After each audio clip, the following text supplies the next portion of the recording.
Bonjour, est-ce que vous m'entendez?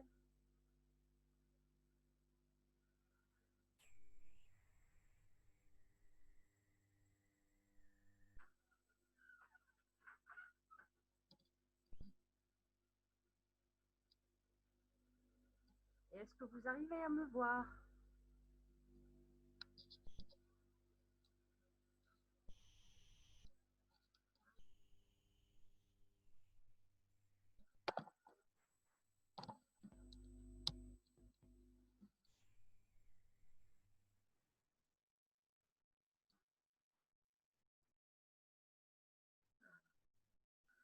Alors, j'espère que vous allez bien et votre famille aussi. Alors, le cours d'aujourd'hui va porter sur les médicaments vétérinaires.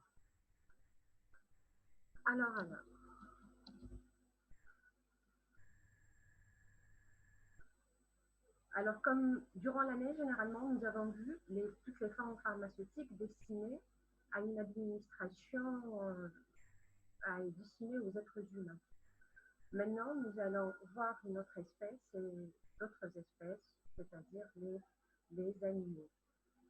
Alors, déjà, donc, dans le cours, ce que nous allons voir, nous allons définir les médicaments à usage vétérinaire. Nous allons jalonner l'intérêt de développer ce genre de médicaments. Puis, nous allons parler de la classification des médicaments vétérinaires, bien sûr avec des exemples. Ainsi, le plan de travail sera comme suit. Donc, comme d'habitude, nous allons commencer par une introduction. Nous allons définir les médicaments à usage vétérinaire. Les similitudes, nous allons parler des similitudes existantes entre les médicaments vétérinaires et les médicaments. Et là,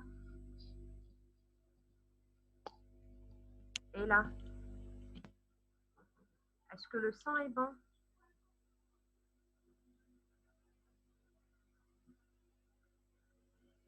Est-ce que le sang est bon? Non, il est toujours faible. Oui, ça va, oui, d'accord. Ok. Donc, nous allons parler des similitudes. Donc, vous n'allez pas pouvoir me voir dans ce cas parce que je vais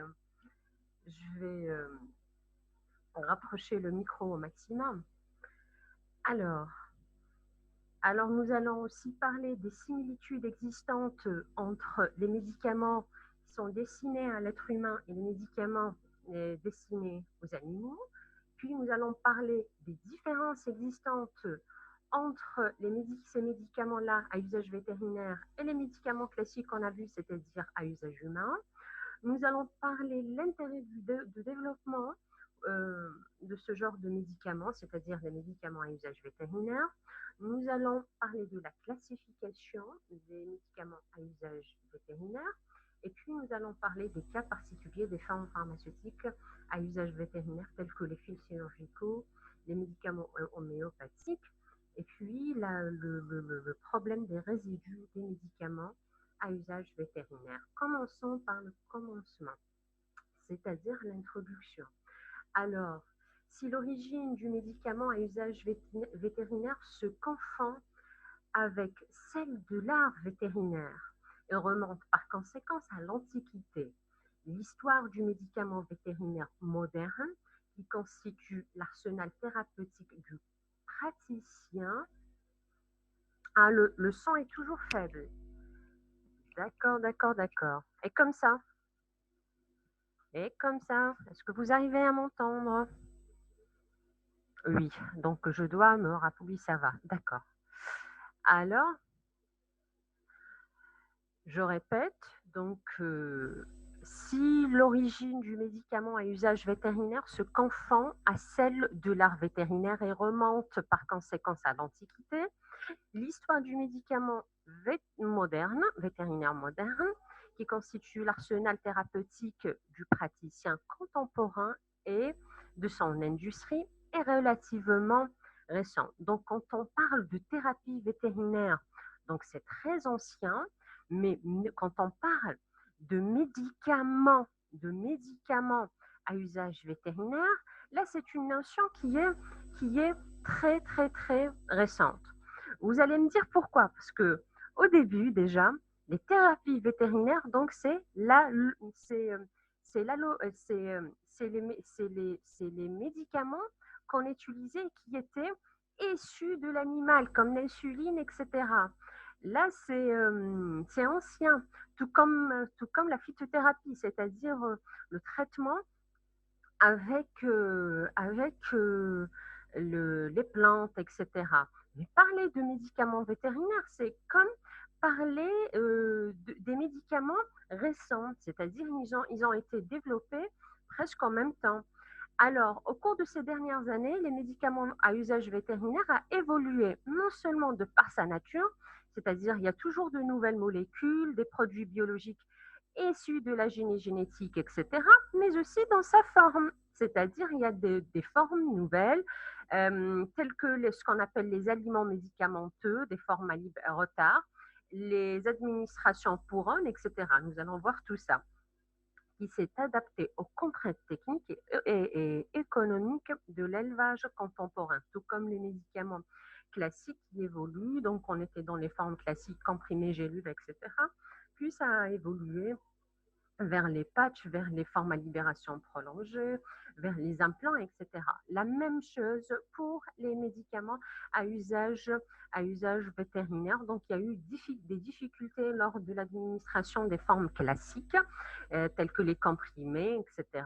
Et là, les formes ont évolué, surtout avec cette spécificité de l'animal. Le pauvre Mskin, il ne peut pas dire ça fait mal, etc. Donc, on pense au mieux, au confort de l'animal et au soulagement de sa douleur. Cette évolution est due non seulement aux récentes découvertes faites dans le domaine de la biologie, de la chimiothérapie, mais aussi à l'adaptation de l'industrie du médicament à usage vétérinaire. Euh, Tout comme les médicaments classiques à usage humain évoluent suite à l'évolution de la chimie, de la biologie, de la génétique, etc., de même, c'est la même chose pour les médicaments vétérinaires, ça a évolué en parallèle. Alors, par rapport la forme classique, donc c'est ce qui pousse vers justement cette évolution, c'est le confort du patient, c'est la recherche d'une meilleure prise en charge thérapeutique, etc. La découverte ou la naissance de nouvelles pathologies. Là, là en parallèle, c'est-à-dire par rapport aux animaux, là, on va penser à autre chose, c'est-à-dire développer l'élevage, être arriver à satisfaire tout le monde en matière par exemple, de production de lait, de viande, etc. Est-ce que c'est clair jusque-là?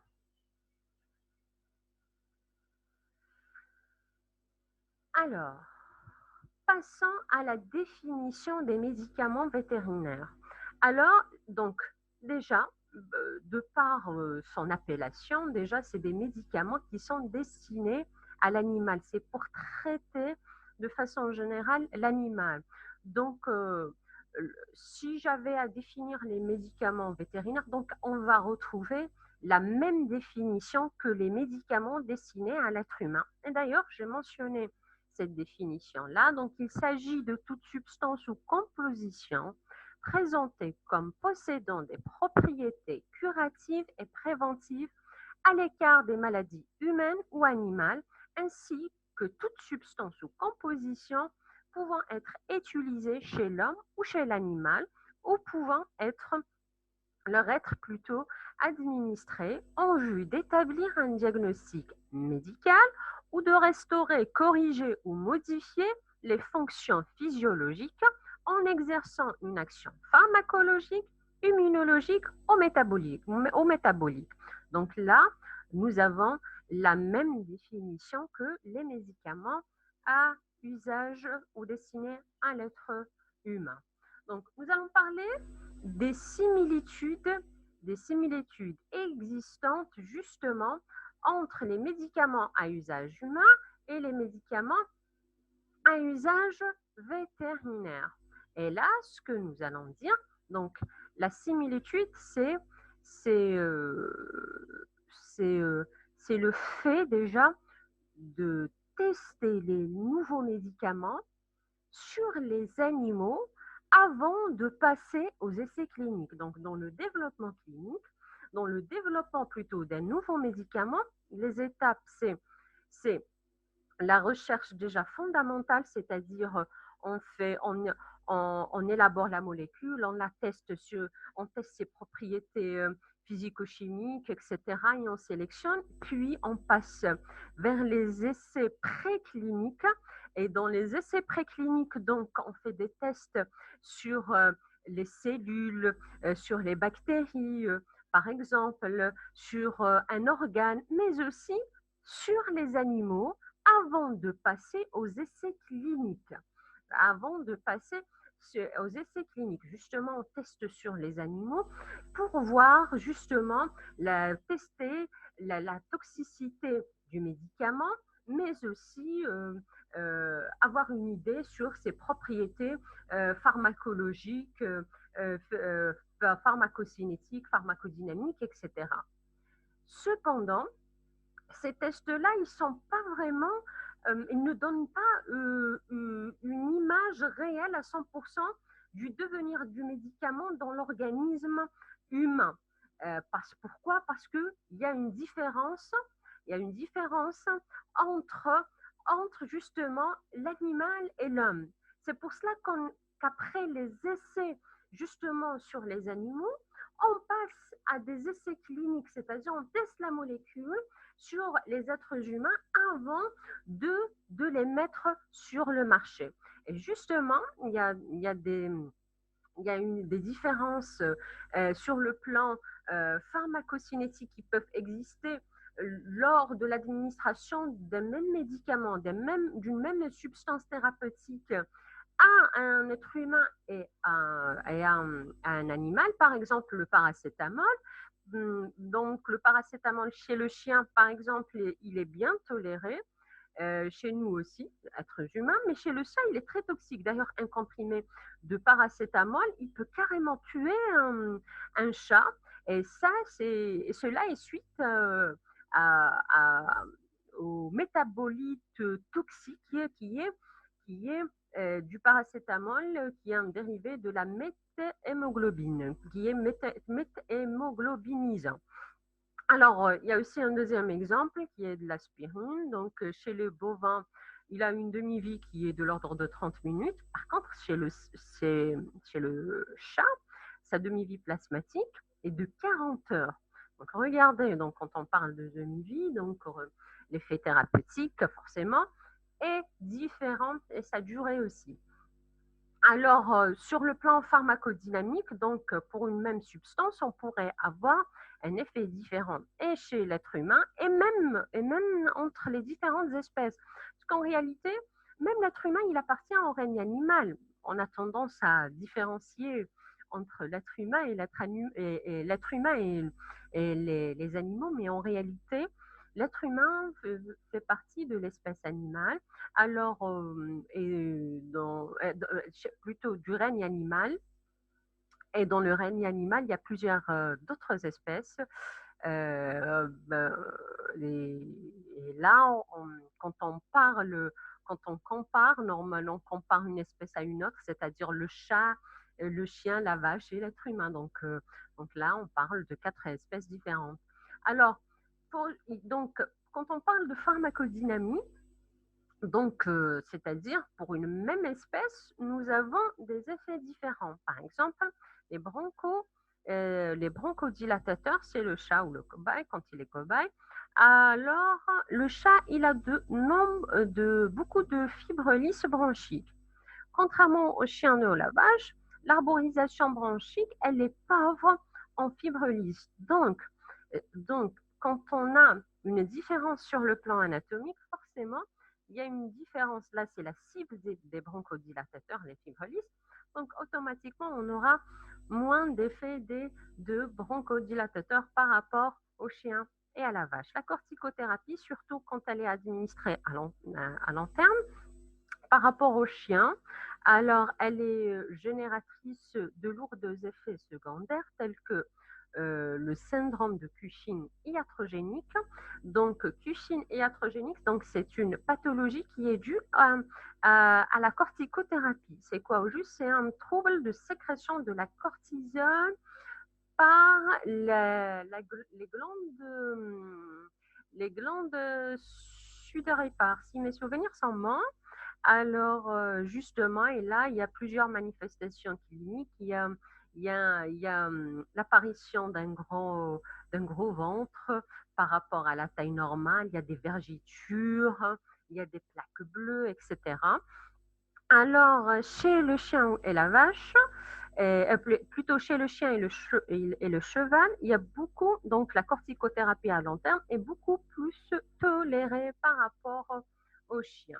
Alors, pourquoi, pourquoi justement développer ces médicaments qui sont destinés aux animaux? Alors, déjà, parce qu'il y a certaines maladies euh, euh, qui surviennent justement chez l'animal, les zoonoses, et justement qui peuvent contaminer l'être humain. Et là, donc on a intérêt à penser justement à traiter les animaux pour que l'être humain ne soit pas contaminé. Alors, il y a aussi, il faut le dire, quand on a un chat ou un chien chez nous, on ne veut pas le voir souffrir. Alors, l'élevage présente une part importante dans la valeur de production agricole. Si je suis propriétaire d'une vingtaine de vaches ou une trentaine et que j'assure la production de lait ou de viande, etc., là, quand un de mes animaux tombe malade, donc il n'arrive plus à produire en quantité suffisante les demandées, ou bien le lait élaboré par justement ces vaches-là, ou bien la viande qu'on est censé consommer ne devient plus comestible. Donc là, on va avoir un souci avec le gain par la suite. Le, euh, voilà, donc il n'y a plus d'intérêt justement à faire de la production agricole. Et on va passer justement à cette perte, voilà, des animaux de l'élevage à cause des maladies ont une conséquence sur le plan économique. Alors, la santé de l'animal présente aussi un facteur important de compétitivité de l'élevage et donc un enjeu pour tous les pays tournés vers l'exportation. Alors là, c'est toujours l'intérêt, toujours économique. Est-ce que c'est clair jusque-là? Est-ce que vous arrivez à m'entendre? Parce qu'il n'y a plus... Oui, d'accord. Alors, classification des médicaments vétérinaires. Tout comme les formes pharmaceutiques destinées à l'être humain, donc il y a différentes classes des médicaments à usage vétérinaire. La voie orale, donc les médicaments destinés à la voie orale qui prennent toujours la première place, suivie de la voie parentérale, cutanée, intramammaire, auriculaire, oculaire, vaginale, rectale et autres. Alors justement, dans le dictionnaire du médicament vétérinaire, il existe plus de 2600 spécialités pharmaceutiques destinées justement à traiter les animaux, au traitement des animaux. Alors, nous allons commencer par la voie orale. Donc, il existe différentes formes pharmaceutiques destinées à la voie orale, telles que les formes solides comprenant une poudre libre, telles que les paquets, les cachets, les sachets, les gélules, les capsules molles, telles que les perles, les globules. Donc, nous avons vu toutes ces formes pharmaceutiques déjà dans les cours précédents. La formulation, la fabrication et la composition est la même. elle est identique à celle dessinée à usage humain. Il y a aussi les formes solides contenant une poudre agglomérée, telles que les pellules, les granules, granulés, tablettes, pâtes sucrées et comprimées. C'est kiff-kiff, donc les méthodes de formulation, de fabrication est similaire à celle des médicaments à dessiner à la voix humaine. La même chose pour le bol et le bolus, ou le bol ou le bolus. C'est quoi un bol ou bolus? C'est de gros comprimés. Donc, la seule différence entre dans cette forme pharmaceutique-là par rapport à l'usage humain, donc l'être humain ne peut pas avaler un gros comprimé. Contrairement aux vaches, aux éléphants, etc., là, ils peuvent justement avaler ce comprimé, mais le procédé de formulation et de fabrication est le même euh, et de contrôle. Il y a les sirops aussi, donc, que vous connaissez. Alors, il y a aussi les formes destinées à la muqueuse bucco-dentaire, dentifrice, lamelles, à mèche, comprimés bioadhésifs, etc. Donc, toutes ces formes-là qu'on vient de citer, donc vous êtes censé connaître, vous avez une idée sur ces formes-là, sur la méthode de formulation, de fabrication, de contrôle, etc. Restent les trois derniers points, le gel oral ou pâte orale. Donc, ils ont une certaine particularité. Donc, on va parler de cette particularité par rapport à la forme classique, c'est-à-dire la forme destinée à l'être humain. Il y a les systèmes de libération intraruminaux qu'on va voir aussi. Il y a les prémélanges pour un aliment médicamenteux pour usage vétérinaire. Et nous allons commencer justement par ces gels-là et pâtes qui sont destinés à la voie orale.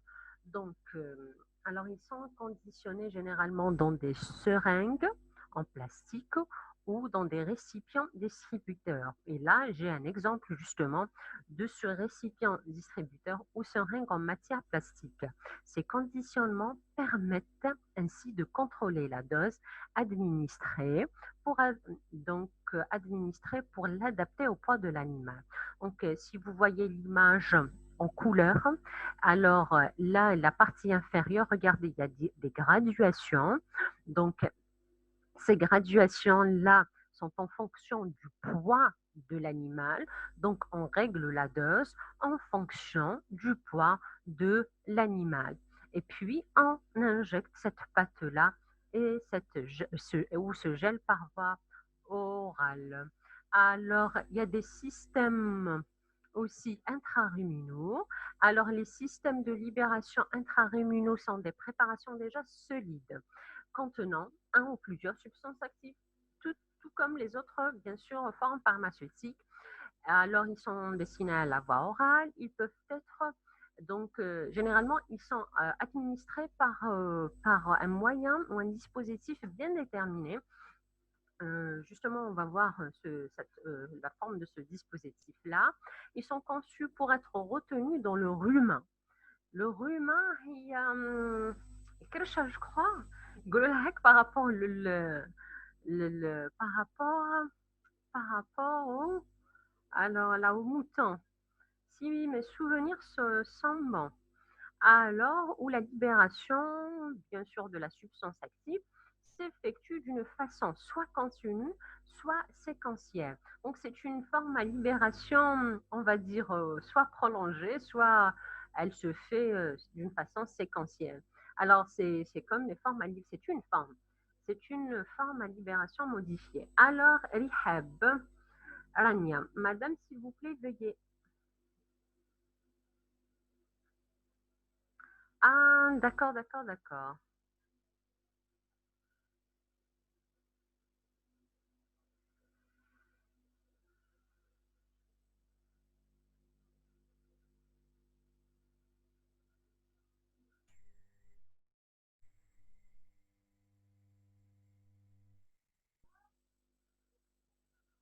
Alors, veuillez patienter,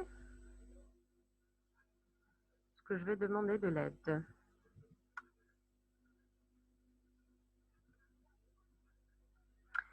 Une minute, je vais demander de l'aide.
Et هذيك وين le truc de discussion là plus d'accord.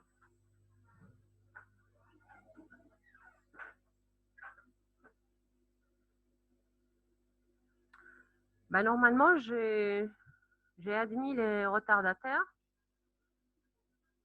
Confirmez-moi la démission, s'il vous plaît, des retardataires. Ah, voilà. OK. Donc, nous allons continuer justement avec les systèmes de libération intra-ruminaux. Alors, ils sont conçus pour être justement... Alors là...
Alors là aussi, j'ai admis d'autres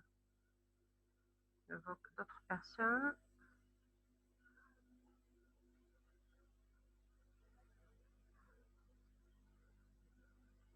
Est-ce que le cours est affiché chez vous?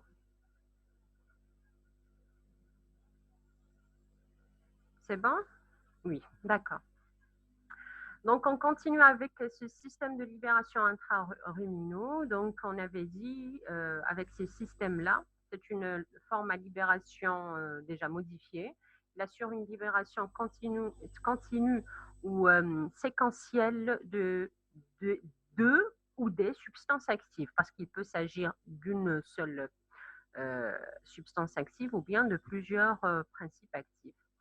Alors, la durée de libération de ces substances actives peut varier de quelques jours à quelques semaines, selon bien sûr la formulation et le système qu'on va utiliser. Alors, ce système de libération intra-ruminaux sont conçus pour surnager justement à la surface du jus ruminal. Je crois que le jus ruminal, c'est l'osara al-houdami, un truc pareil. Un truc pareil. Marf, je ne sais pas si vous vous rappelez de ça.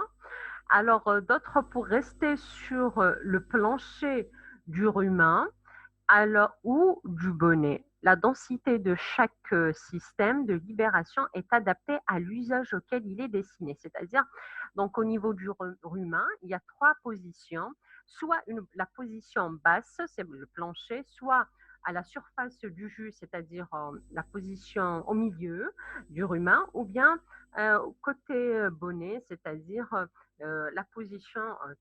Et tout ça, c'est en fonction de la densité de la préparation donc, et de ce qu'on veut avoir comme forme pharmaceutique et action. Donc, on avait dit qu'il y a deux types de systèmes intraruminaux. Il y a des systèmes qui assurent une libération continue. Il y a des systèmes qui assurent une libération séquentielle des substances actives. On va commencer par le premier cas. Donc, les systèmes de libération intraruminaux à libération continue sont conçus pour libérer les substances actives à une vitesse bien définie. Elle est constante, cette vitesse-là de libération de la substance active, et cette libération se fait dans un laps de temps bien défini. Cette libération peut s'effectuer par donc érosion, corrosion, diffusion, pression osmotique. Donc, normalement, tout ça, vous l'avez vu dans les formes nouvelles, le cours forme nouvelle. Donc, euh, tout dépend du support de la substance active. Donc, si le support يتكل ولا c'est une pompe osmotique ou là, etc. Ou là par diffusion, etc. Euh, donc, si on utilise des polymères ou bien des comprimés à pompe osmotique, etc. Tout ça, normalement, vous l'avez vu dans le cours les formes nouvelles. C'est la même chose, vu que c'est des formes nouvelles aussi, mais qui sont destinées aux animaux. Alors, les systèmes de libération intraruminaux à libération séquentielle, c'est-à-dire la libération, elle ne se fait pas d'une façon continue, mais donc il y a une libération d'une dose, puis par exemple à 1 heure du matin, puis il y a une libération d'une deuxième dose à 3 heures du matin, puis il y a une libération d'une quatrième dose à 6 heures du matin, etc. Donc là, c'est une libération qui est séquentielle. Ils sont conçus pour libérer une quantité bien définie de la substance active à plusieurs intervalles de temps. Cette libération peut s'effectuer par corrosion des éléments métalliques du système de libération sous l'action du jus ruminal. Alors, il en résulte une libération séquentielle des unités constitutives qui se présentent souvent sous forme de comprimés. Alors, justement, vous allez me dire, on n'a pas compris sûrement. Sûrement, et c'est tout à fait logique. Donc, normalement, le système à libération intraruminaux, il est séquentiel, bon, à libération continue, il est formé soit d'une seule forme pharmaceutique, par exemple la forme continue, il y a une seule forme pharmaceutique qui assure une libération qui est contenue de la substance active, mais séquentielle. La logique des choses, donc il y a plusieurs formes pharmaceutiques collées l'une à l'autre, et puis à différents temps, donc T1, T2, T3, il y a quoi? Il y a justement la libération du principe actif à partir, par exemple, du premier comprimé, du deuxième comprimé, du troisième comprimé. Nous allons voir ça. Alors là, c'est le dispositif qui assure justement le dispositif qui assure l'administration de ce système à libération intraruminaux. Nous avons déjà parlé dans les diapos précédents, que nous avons dit plutôt que les systèmes à libération intraruminaux donc sont administrés grâce à un dispositif particulier. Et là, nous voyons justement des images, des exemples de ces dispositifs-là. Donc, alors, c'est quoi le but de cette administration séquentielle? Alors, au lieu qu'à chaque fois, donc, نحكم l'animal, أرواح اللهن, donc, il y a plusieurs personnes qui sont censées justement tenir parfois cet animal pour pouvoir lui administrer. Généralement, le médicament, il a besoin de plusieurs doses par jour pendant 15 jours. Donc, justement, grâce à ce dispositif-là, je fais une seule administration et qui assure une couverture pendant 15 jours, des mois, etc. Donc, au lieu de faire des administrations répétées, qui est vraiment contraignant et pour l'éleveur et pour l'animal, là, je fais une seule administration et cette administration-là, elle va assurer une couverture pendant un mois. Séquentiel, c'est-à-dire, alors, à 1 heure du matin, il y a une libération d'une dose. À 3 heures du matin, il y a une libération d'une dose, deuxième dose. À 6 heures du matin, il y a une libération d'une troisième dose. Alors, contrairement justement à la libération continue, donc où la libération, elle se fait d'une façon continue, c'est-à-dire à une vitesse constante كيما على الوحدة تاع الصباح، comme الوحدة و5 comme الوحدة و10 c'est la même vitesse comme 3 و10 c'est la même quantité du principe actif qui sort à chaque fois. Est-ce que c'est clair? Donc, pourquoi séquentiel? C'est alors choisir une forme à libération, plutôt une forme pharmaceutique justement qui, euh, qui, euh, qui assure une libération séquentielle ou continue. Là, ça va dépendre des propriétés pharmacocinétiques de la substance active. Alors généralement, les substances actives, quand ils ont une demi-vie justement qui est très très courte, là, généralement, je dis bien généralement, on préfère une forme à libération continue. Alors séquentielle, quand généralement la demi-vie du médicament, elle est vraiment importante. Voilà, ben, je ne sais pas si j'ai répondu à votre question. Alors là, regardez, il y a un exemple de ce dispositif. Là, et là, ça, justement, l'anatomie de la vache et le rumen, je ne sais pas si vous arrivez à voir le rumen, normalement il est clair, et regardez l'emplacement justement de ce système de libération intra-ruminaux. Alors, et là voici des exemples justement de ces systèmes-là. Vous allez me dire, mais quelle est sa composition? Donc, quelle est la composition? Regardez, là, c'est un système à libération qui est séquentiel. Il est formé, donc là, je parle de la forme colorée. Il y a plusieurs en bleu, elle est colorée. Il y a des comprimés en bleu. Regardez, là, la dose, elle est libérée généralement chaque, alors, euh, les heures en nombre, là, selon les doses en fonction des jours. Alors là, c'est day 0, le jour 0, jour 21, jour 42, etc. Alors, si on avait justement à voir de près la composition justement de ce dispositif, alors de l'extérieur, nous avons un manchon en matière plastique pour assurer justement la protection des formes pharmaceutiques de ce système.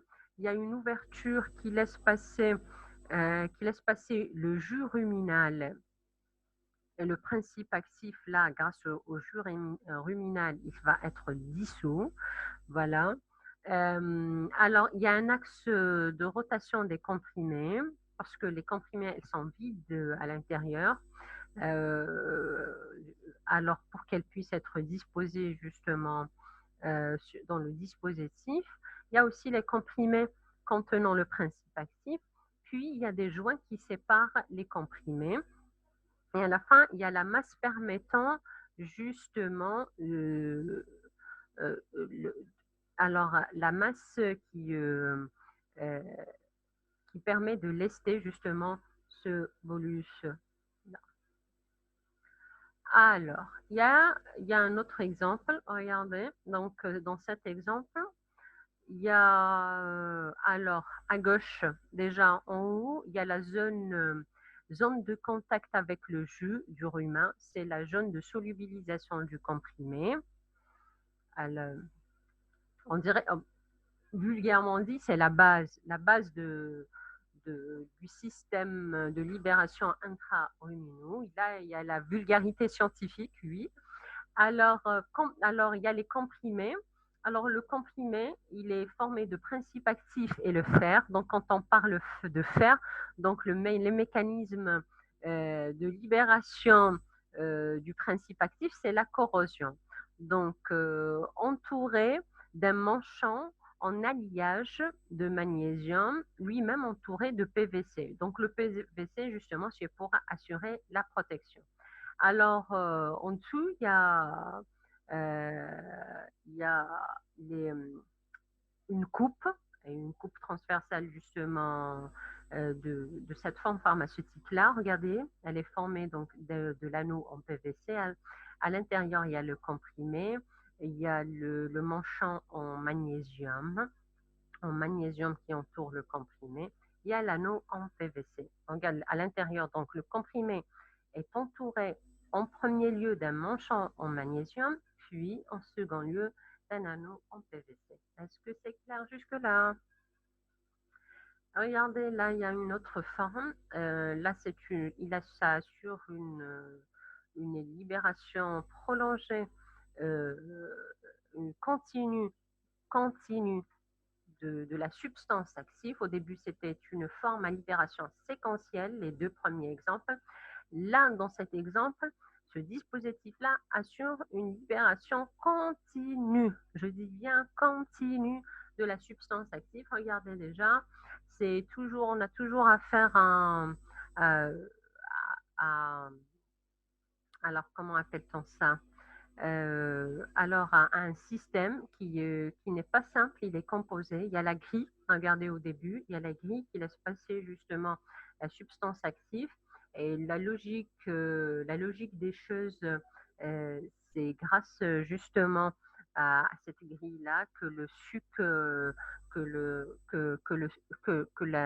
sucre du rumain passe et dissout la substance active, puis il y a une libération de la substance active. Il y a le lest qui est en fer.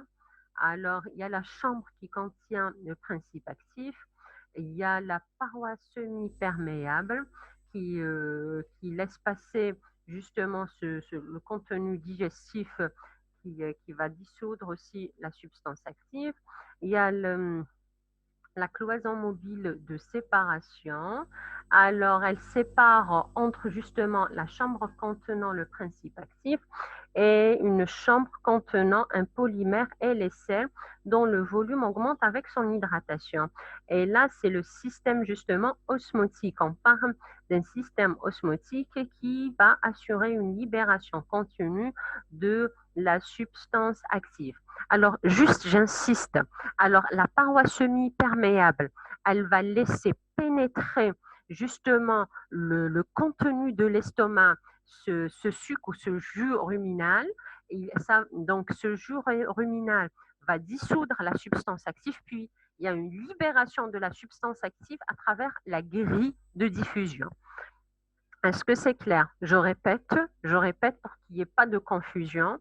Donc, il y a une pénétration du sucre ou du jus qui est intra-rumain.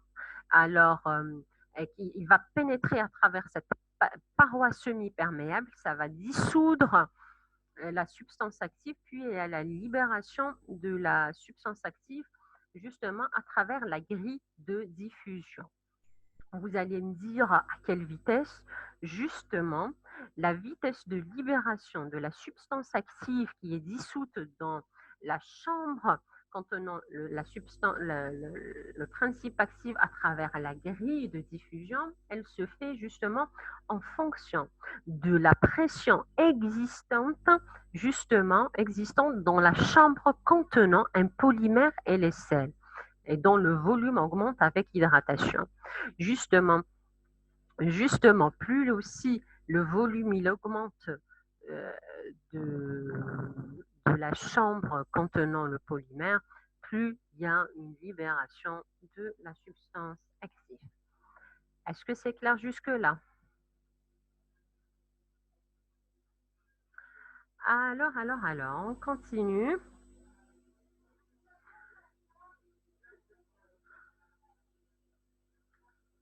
Ça passe pas. Voilà. Alors, par rapport aux comprimés, donc la logique des choses, l'administration des comprimés, là, c'est un cas particulier, un nota bene. Quand on administre, par exemple, un gros comprimé aux animaux, généralement, l'administration, elle se fait en fonction du poids. Et justement, on fait une adaptation posologique, ce qu'on appelle une adaptation posologique, pour que la dose du médicament convienne à l'animal. Est-ce que c'est clair? Parce que donc là, normalement, on peut administrer un comprimé, un demi-comprimé, un comprimé et un demi-comprimé. Ça dépend de la dose thérapeutique qu'on veut administrer au patient, mais aussi le patient, plutôt l'animal, mais aussi le poids de l'animal. Là, on va passer à une autre, une autre forme pharmaceutique à usage vétérinaire, c'est le prémélange pour aliments médicamenteux pour usage vétérinaire. Alors, parfois, il est difficile d'administrer les médicaments aux animaux. Donc, qu'est-ce qu'on va faire?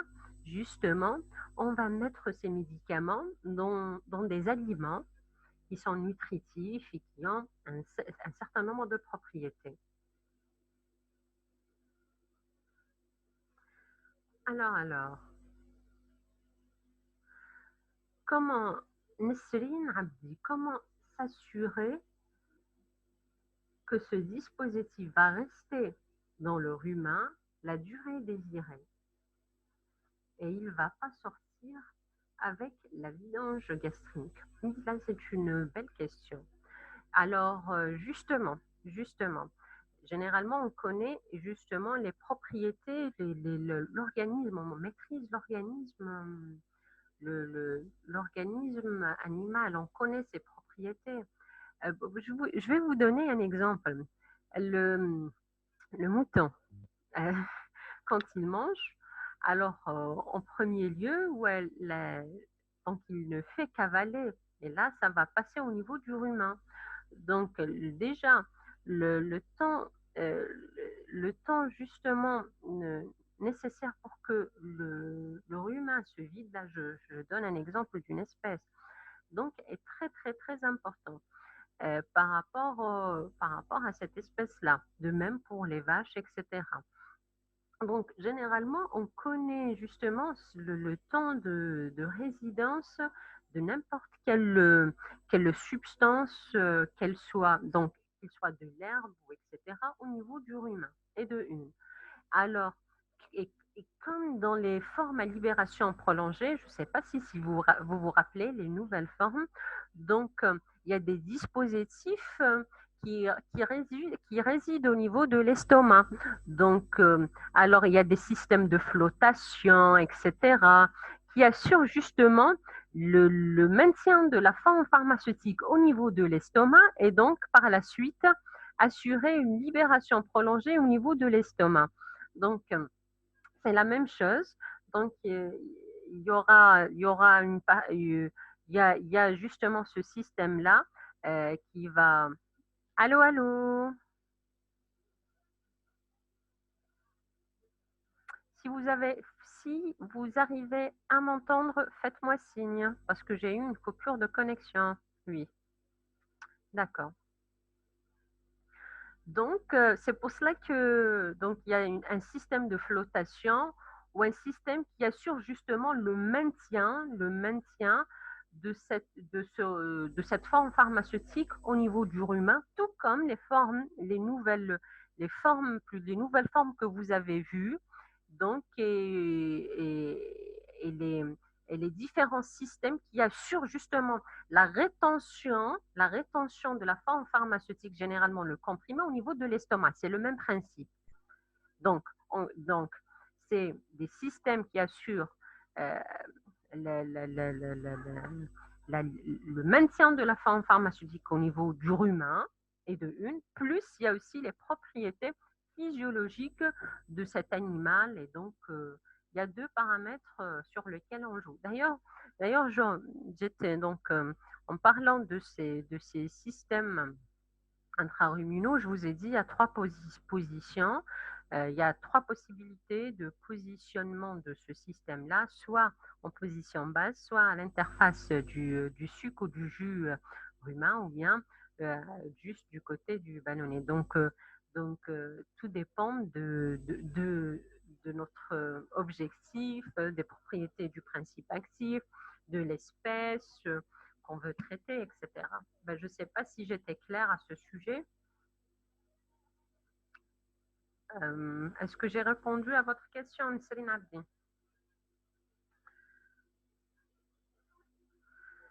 Alors, là, nous passons au pré-mélange pour aliments médicamenteux à usage vétérinaire. Alors, euh, Comme je l'ai déjà dit, donc il y a des médicaments qu'on ne peut pas administrer directement à l'animal, donc et là, on préfère le mélanger à des aliments. Donc ça va passer facilement, l'animal ne va pas se rendre compte, et là, on pourra le traiter facilement. Alors, c'est un mélange d'une ou de plusieurs substances actives, généralement, dans une base ou véhicule approprié. Donc, euh, il y a toujours des excipients pour conserver la substance active, pour faciliter l'administration et le passage dans le tractus digestif. Alors, donc, ces formes-là sont destinées à faciliter l'administration à des animaux par voie alimentaire. Ils sont exclusivement utilisés dans la préparation d'aliments médicamenteux. Alors, il y a aussi, vous savez, même l'animal a une constipation et des diarrhées aussi, donc on peut le traiter avec ce genre de forme pharmaceutique. Alors, les pré-mélanges se présentent sous forme de granulés, de poudre ou sous forme semi-solide ou liquide. Dans le cas de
Alors, est-ce que vous arrivez à m'entendre?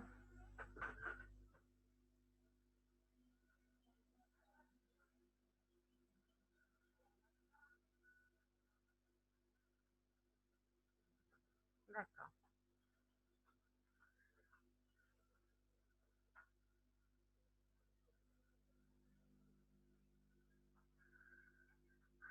d'accord. Alors, nous allons continuer avec le pré-mélange. Apparemment, la connexion elle est instable. Alors, le pré-mélange se présente sous forme de granulés ou de poudre, sous forme semi-solide ou liquide. Dans le cas de granulés ou de poudre, il s'écoule librement. C'est normal, un écoulement, ça doit s'écouler pour avoir une homogénéité. Alors, ils sont homogènes, donc, et les agglomérats éventuels se désagrègent spontanément lors de la manipulation normale, se désagréger pour une désagrégation, donc c'est pour pouvoir libérer le principe actif pour qu'il puisse être dissous et absorbé par la suite au niveau digestif. Dans le cas de liquide, il s'agit d'une suspension homogène ou d'une solution pouvant être obtenue à partir d'une suspension thixotrope ou de liquide structuré. La taille des particules et les autres propriétés déterminant la répartition homogène de la substance active dans l'aliment final. Là, on parle justement des suspensions, donc on devrait avoir, si nous sommes devant une forme liquide, généralement c'est des suspensions, et pour avoir une suspension, donc l'idéal est donc de faire attention à la taille des particules, justement, et à ce que justement la suspension soit assez visqueuse pour qu'il n'y ait pas de sédimentation du principe actif, ou bien pour qu'il y ait une répartition homogène des particules au sein de la forme pharmaceutique, suspension, après agitation. Et voilà, et par la suite, on peut administrer facilement la substance active. Alors, sauf exception justifiée, les autres et autorisées, les instructions d'utilisation indiquent que la concentration du prémélange présenté sous forme de granulés ou de poudre dans l'aliment médicamenteux est au minimum de 0,5%. Donc là, le médicament doit être, quand il se présente sous forme de granulé, donc il ne doit pas dépasser les 0,5% dans le pré-mélange. Là, on passe à une autre voie, c'est la voie parentérale. Donc c'est la deuxième voie, c'est la voie la plus utilisée après, bien sûr, la voie orale. Qu'enfin en pharmaceutique, elle est administrée par voie parentérale. Nous avons les solutions, les émulsions, les suspensions, les poudres lyophilisées, les implants. C'est tout comme justement les formes pharmaceutiques destinées à une administration humaine. Le conditionnement, donc ces formes pharmaceutiques-là se présentent sous forme de flacons, multidoses ou unidoses, des ampoules, des poches en plastique, des presse-seringues remplies, tout comme l'être humain. Et là, il y a aussi la voie parentérale. Alors, ces formes pharmaceutiques peuvent se présenter aussi sous forme de carpule. Et nous allons voir c'est quoi une carpule. Comme exemple, nous avons les immunocérums et nous avons les vaccins à usage vétérinaire. Et voici une carpule. Donc, il y a une ampoule qui contient la substance pharmaceutique, la substance active. Et justement, il y a le moyen d'administration par voie parentérale. Là, c'est différent par rapport à l'être humain. Donc, chez nous, c'est jetable. Là, c'est un dispositif qui est réutilisable et qui est censé contenir justement le flacon, les flacons, euh, les flacons en verre ou contenant la substance active.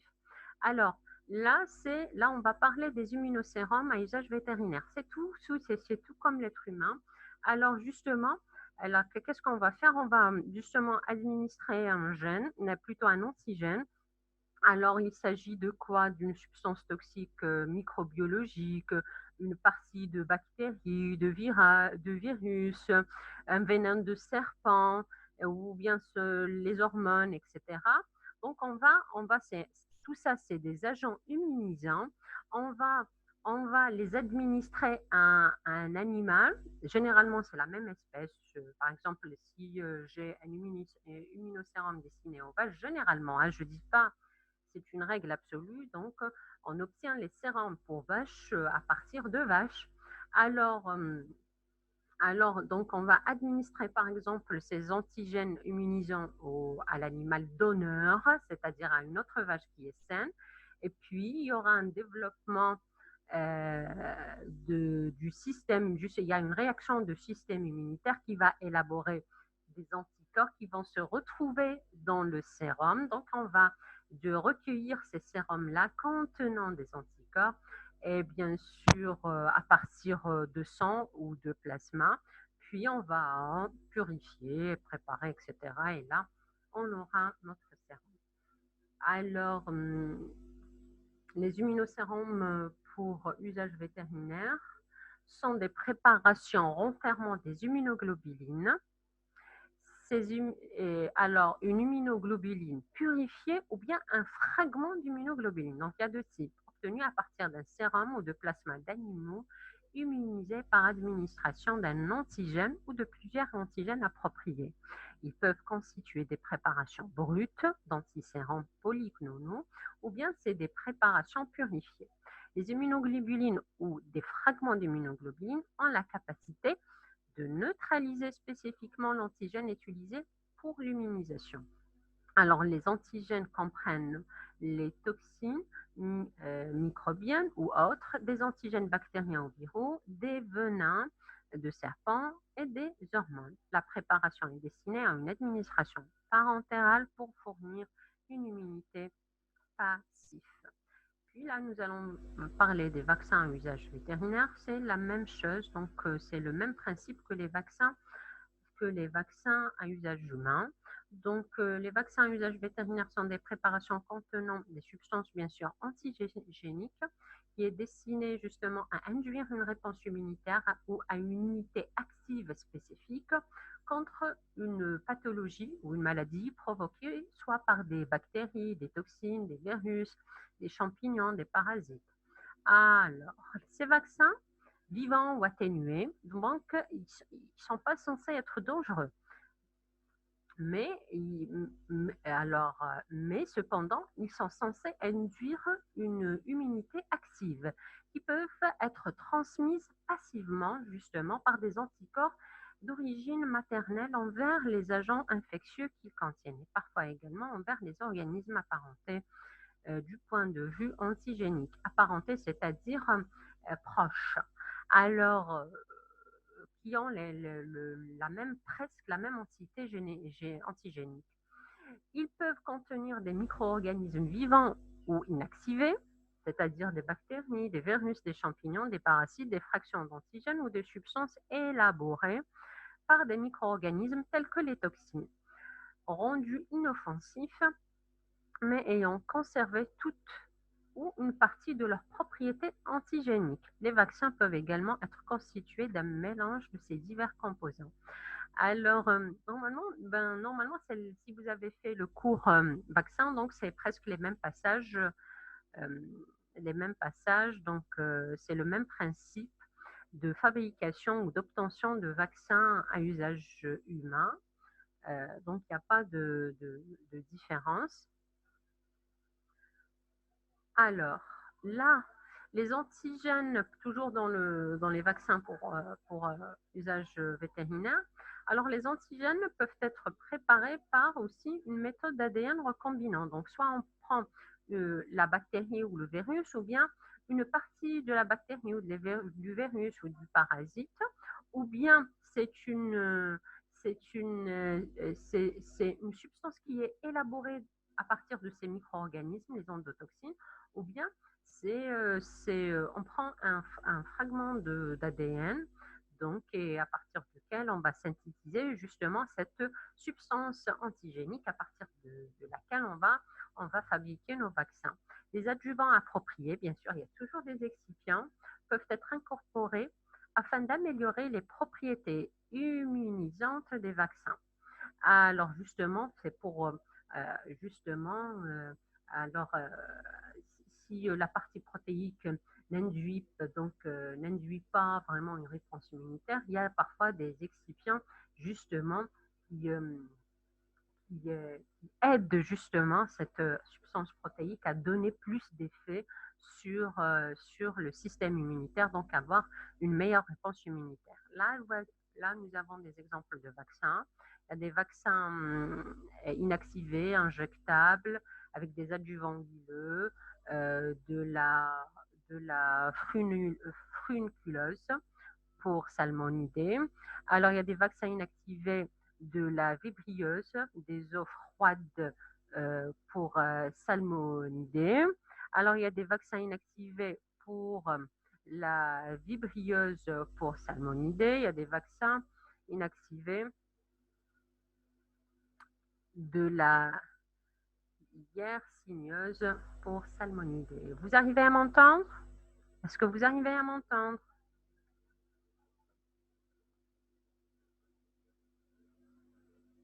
Oui. Maintenant, nous allons passer à la voie cutanée. Donc, il y a différentes formes pharmaceutiques à usage vétérinaire qui sont destinées à la voie cutanée, telles que les lotions, les liniments, les dermiques, shampoings, gel, crème, pâte dermique, pâte, pommade, timbre cutané. Donc, vous connaissez tout ça. C'est la même chose que les formes classiques, c'est-à-dire à usage humain. Donc, comme exemple, là, c'est d'antiparasitaires à usage externe ou cutané. Nous avons les feutres. Les feutres, donc, c'est en bas à gauche. Euh, alors, là, c'est un exemple d'une administration. Là, il y a une main, justement, qui prend le feutre et qui va l'administrer, qui essaye justement d'appliquer la substance active via ce feutre. Il y a aussi des colliers antiparasitaires. Colliers, c'est ce sens-là, antiparasitaires. Il y a les boucles, le mnegsh, les boucles pour animal. Alors, la marque là, c'est Flectran. Il y a deux paires de boucles, donc c'est le même principe d'usage des boucles d'oreilles. Voilà. Et il y a les tubes, les cotons-tubes. Regardez, donc c'est comme les cotons-tiges, mais ces cotons-tubes, au niveau du coton, là, ce coton-là est imprégné de substances médicamenteuses. Alors à gauche, alors c'est comme des patchs, c'est ce qu'on appelle des timbres cutanés. Ça on appelle ça. Alors c'est la marque EMLA.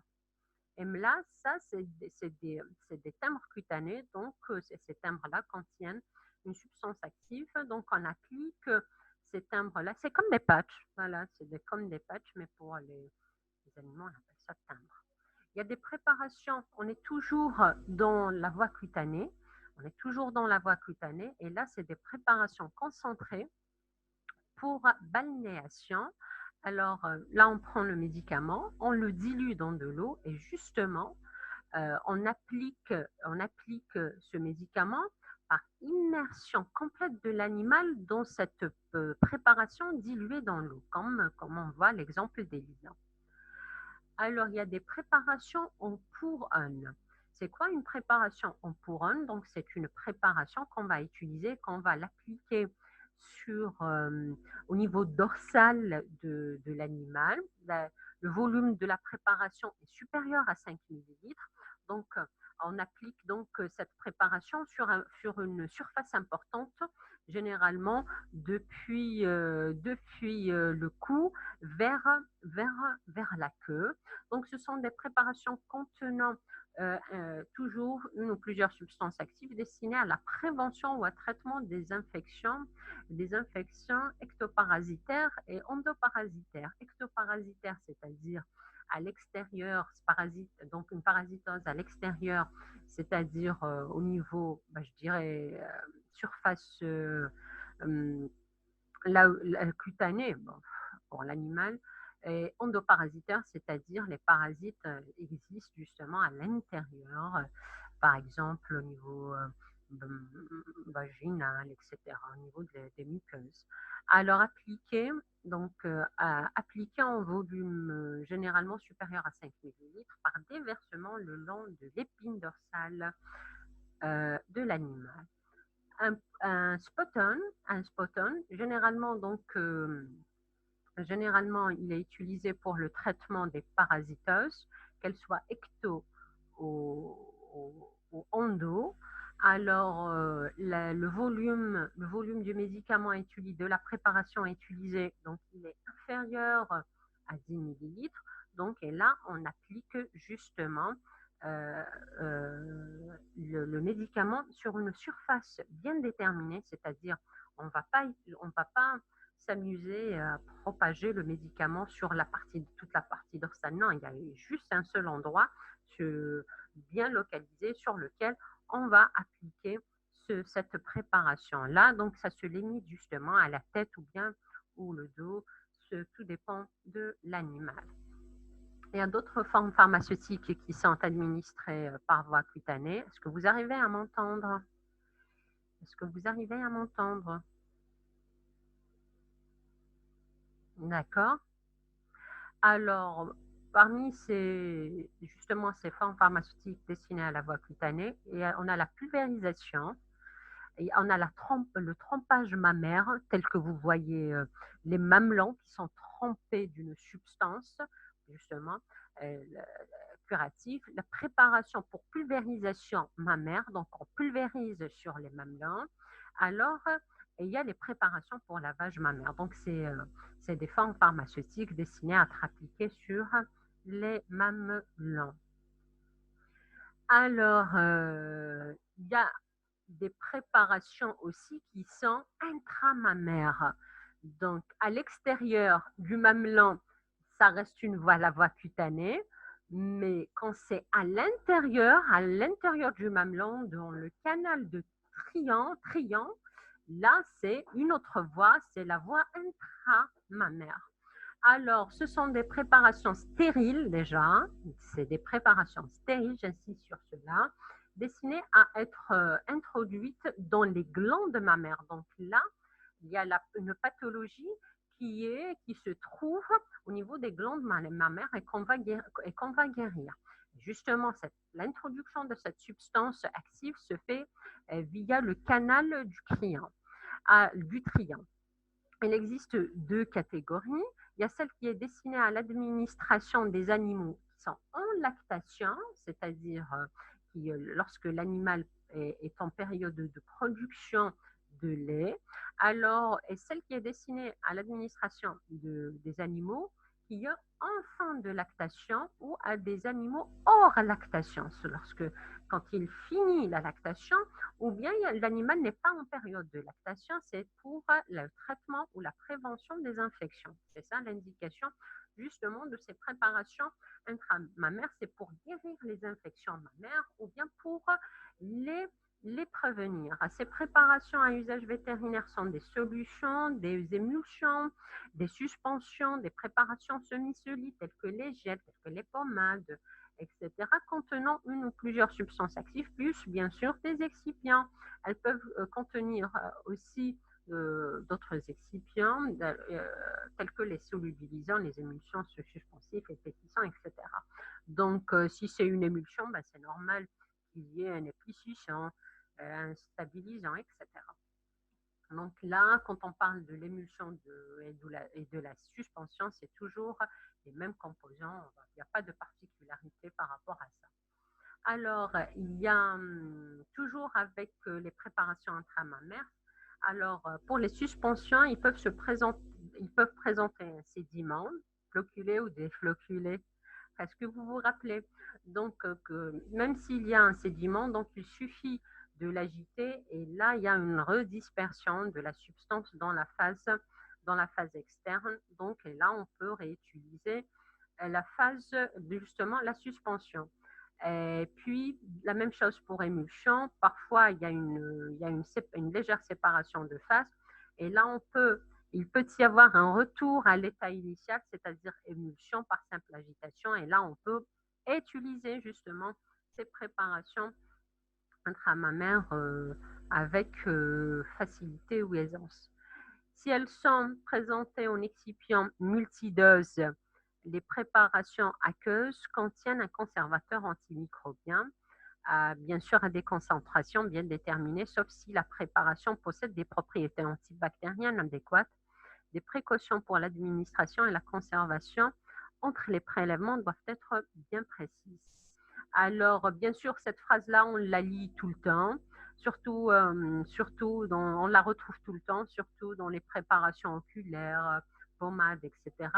Généralement, quand c'est des préparations unideuses, le problème ne se pose pas. Mais quand nous sommes devant des préparations multideuses, c'est-à-dire j'ouvre le flacon et je réutilise ce flacon à plusieurs reprises, là, la nécessité d'avoir un conservateur, il y a une nécessité d'avoir un conservateur antimicrobien à une dose bien déterminée, sauf bien sûr on peut ne pas avoir recours à un conservateur quand il y a un antimicrobien, quand notre substance active, par exemple, est un antibiotique.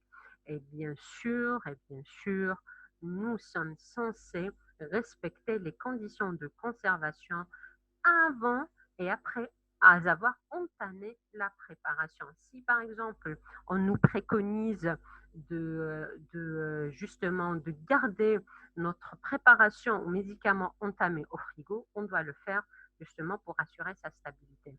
Est-ce que vous arrivez à m'entendre? Est-ce que vous êtes là?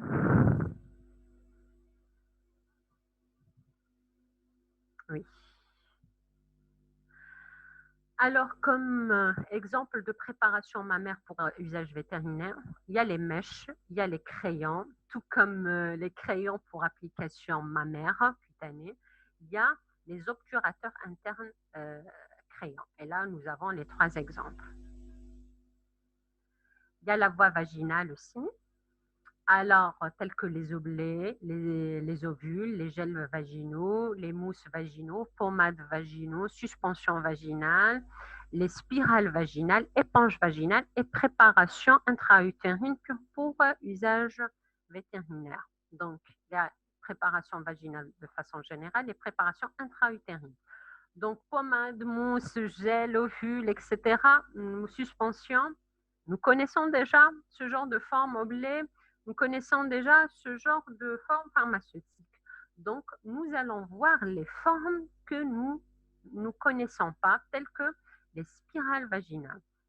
La spirale est composée d'une matrice en acier inoxydable recouverte d'un ruban en silicone qui contient de la progestérone à raison de 1,55 g. Et justement, il y a une gélule aussi qui est collée à la phase interne du spirale et qui contient aussi du benzoate de stradiol. Alors, après administration de la spirale dans le vagin de la vache, la gélule va libérer son contenant, c'est-à-dire la substance active, qui agit immédiatement en éliminant les corps jaunes. Le vagin sécrète un corps jaune et là, c'est un signe de pathologie, d'infection, etc. Et justement, suite à la libération plutôt de la substance active dans le vagin de la vache, là, il y a une élimination immédiate de ce corps jaune-là. La progestérone est libérée tant que la spirale se trouve dans le vagin et pénètre dans l'organisme. Alors, tant que la spirale, elle existe à l'intérieur du vagin, donc il y a parce que la progestérone, elle se trouve où? Justement dans cette silicone qui est en spirale. Tant que cette spirale-là est à l'intérieur du vagin, donc tant qu'il y a une libération de la progestérone. Quand la spirale est retirée, le taux de progestérone va chuter et la vache initie un cycle. Ces dispositifs restent environ 15 jours dans le vagin. Une ficelle, la ficelle c'est le khayt, voilà, le ficelle, c'est le khayt, une ficelle que vous voyez là dans l'image. Une ficelle permet de retirer justement cette spirale vaginale sans problème. Alors là, nous avons une éponge vaginale. Justement, c'est une éponge qui est imprégnée de la substance active. Alors, cette éponge est en polyuréthane et elle est imprégnée d'un dérivé de progestérone. Son utilisation, elle s'utilise tout comme la spirale. C'est la même indication. Ce dispositif reste kiff-kiff 15 jours dans le vagin et s'enlève facilement grâce à cette fameuse ficelle avec aisance. Il y a les préparations intra-utérines à usage vaginal. Donc là, on va encore en profondeur dans le vagin. Donc, ce sont des préparations liquides, semi-liquides ou solides destinées à être administrées dans l'utérus. Donc, ça va passer par le vagin pour arriver à l'utérus. Généralement, ces préparations ont une action locale. Donc, elles contiennent une ou plusieurs substances actives, bien sûr, avec des excipients. Il y a plusieurs formes pharmaceutiques qui peuvent être administrées par voie intra-utérine, telles que des comprimés, capsules, solutions, suspensions, émulsions, solutions intra-utérines à diluer, c'est-à-dire un idée flacon qui est une solution, pour qu'il soit administré, des comprimés pour solution et pour suspension, c'est-à-dire j'ai un flacon qui contient des comprimés, je lui rajoute de l'eau pour préparation injectable et là ça se transforme soit en solution, soit en une suspension et là cette préparation-là pourrait être administrée par voie intra-utérine.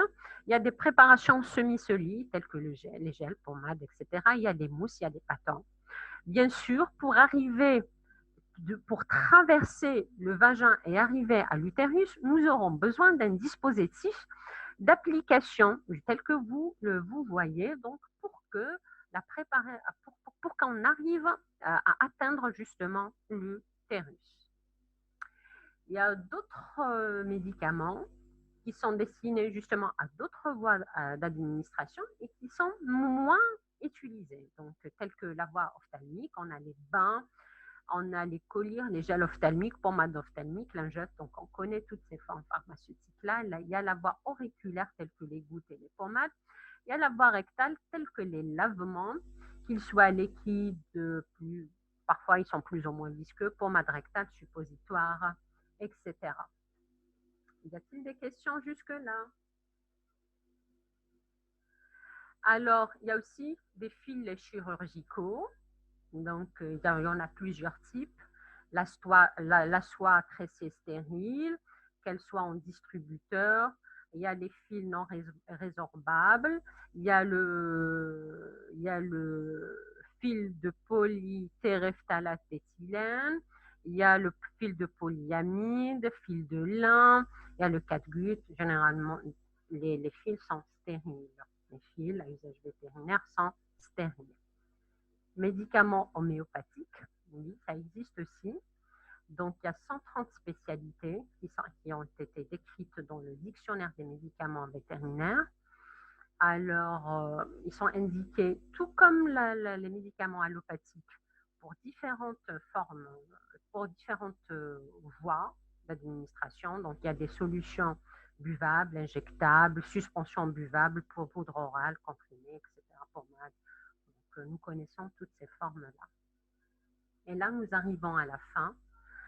Alors, il y a des résidus, là, on va parler de résidus de médicaments à usage vétérinaire, justement, quand on administre ces médicaments-là à des animaux, donc ces médicaments, ils vont se métaboliser, se dégrader, et justement, quand ils se dégradent, ils vont rester justement dans ces organismes, dans l'organisme plutôt, dans le corps animal. Et nous allons soit justement extraire du lait de la vache, par exemple, ou bien manger de sa viande. Donc, il y a une question qui se pose. Est-ce que c'est dangereux? Ben justement, ça l'est, et surtout lorsque nous utilisons des antibiotiques ou des hormones pour traiter l'animal. Parce que les antibiotiques, ça va créer chez nous, être humain, quand on consomme une viande qui contient des antibiotiques, une résistance aux antibiotiques. Et de même pour les hormones, et d'ailleurs, on voit justement plusieurs femmes qui ont un problème de stérilité, de même pour les hommes. Les problèmes les taux d'hormones élevés, il y a du lait dans le sein des femmes qui n'ont même pas d'enfants, et donc le taux de prolactine, donc il est très élevé chez certaines femmes, et donc on se demande quelle est l'origine. Et bien c'est l'alimentation, et justement c'est le traitement qu'on fait subir à ces aliments-là, et justement il y a des résidus qui restent et qui créent tout ça. Donc c'est pour cela qu'il y a la notion de ce temps de retrait ou temps d'attente, c'est-à-dire quand on administre le médicament à un animal, on doit attendre, on doit laisser le temps justement à ce que le médicament soit éliminé de l'organisme de cet animal. Et par la suite, on peut le consommer, prendre son lait ou bien l'égorger pour prendre de sa viande. Voilà, en résumé, médicaments à usage vétérinaire. Je ne sais pas s'il y a des questions et si je suis claire. Y a-t-il des questions? Là, on arrive à la fin du cours. Est-ce que vous arrivez à m'entendre? Y a-t-il des questions?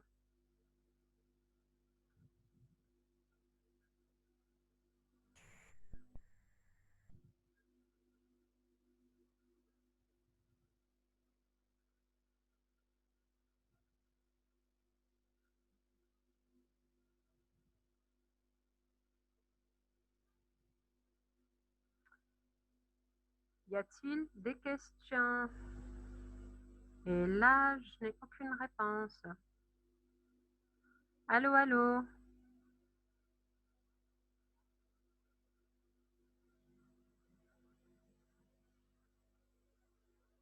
Ah, voilà. Ok.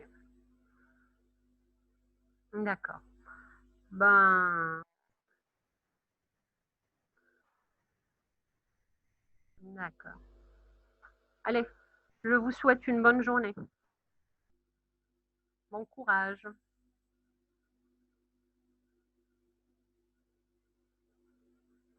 Alors, le temps de retrait est-il confirmé par des analyses ou quoi? Bien sûr, on dose. Mais bien sûr, on dose. Mais est-ce que ça se fait chez nous? Là, c'est the big questions. Voilà. On dose tout, on détecte tout. Une autre question?